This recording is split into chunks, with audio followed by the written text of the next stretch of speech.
Oh hey, it's Buttons. I'm back and I'm blending.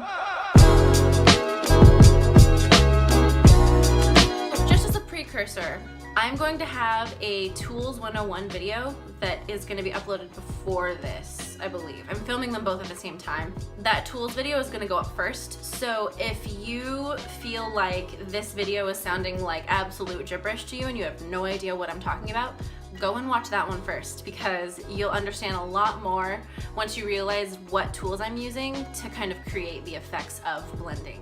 This is a lot of info, so please feel free to pause the video and take notes as needed. I filmed my whole face and also eyeshadow blending, which is in particular what we're going to be addressing in this actual film. Let's get into it. The overall concept I like to keep in mind as far as blending goes is layering. That's essentially what you're doing when you blend products together. You're layering them. A good thing you want to pay attention to is what the textures of the products are. The tools are arguably just as important, but I'll briefly touch on that a little bit later. One big idea I found that works for me is always blending products that have the same or similar textures. If you're doing a really smoky eye look and you're having a hard time blending together powder shadows, it's probably because you haven't layered textures in a way that gives them a good surface to glide on. Powder blends best with other powders.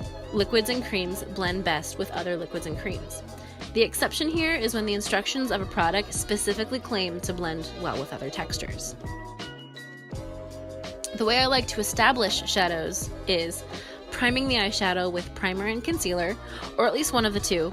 As long as you go to cream base, you're going to have a better time with your shadows performing and behaving the way you want.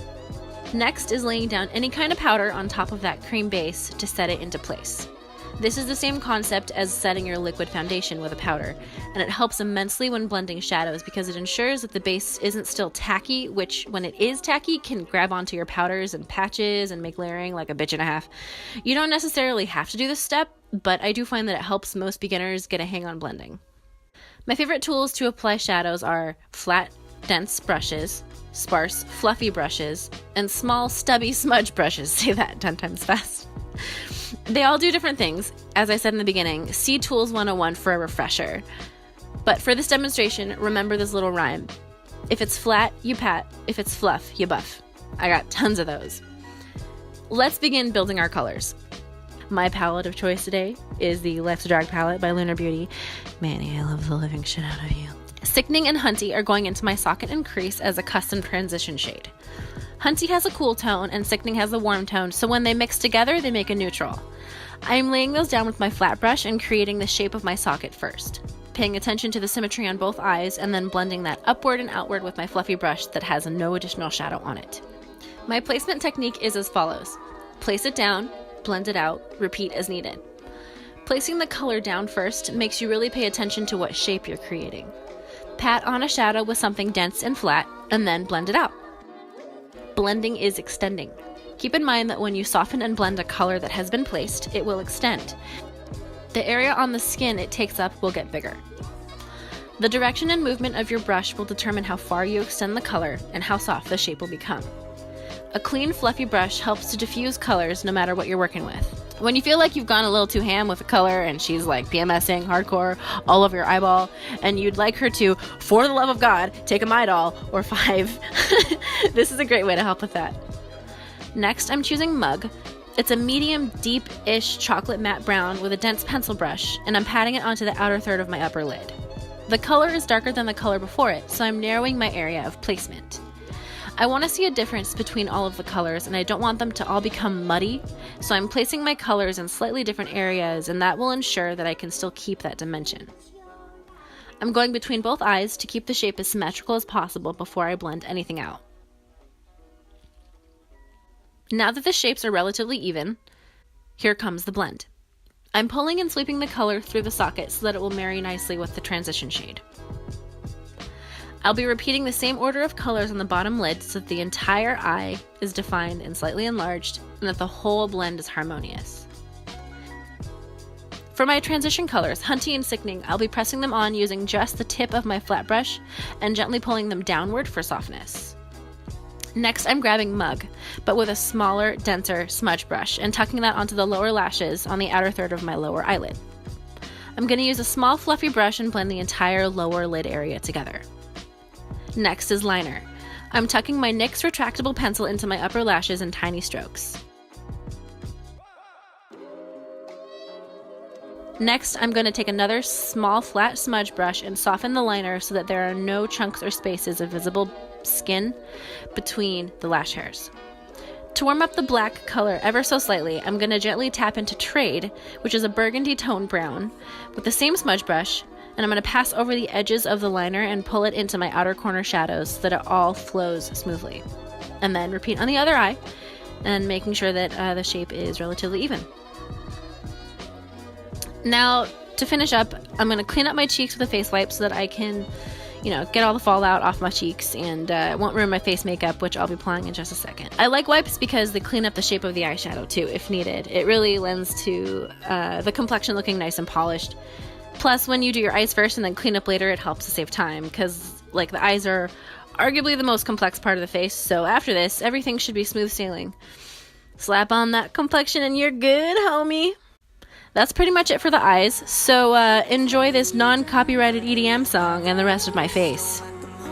Happy blending! I am in the summer sky. I am hearing all the lies. Don't turn your back on me, I'm here for you. I'll light your fire as the cold comes through. You'll be my passenger and I'll break through. I'll break through.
What's holding you down? I ain't like others. Don't let them hold your ground. I am in the summer sky. I am hearing all the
So this is pretty much it as far as the eyeshadow goes. Like, subscribe, all that good stuff, and I will see you in the next one. Bye.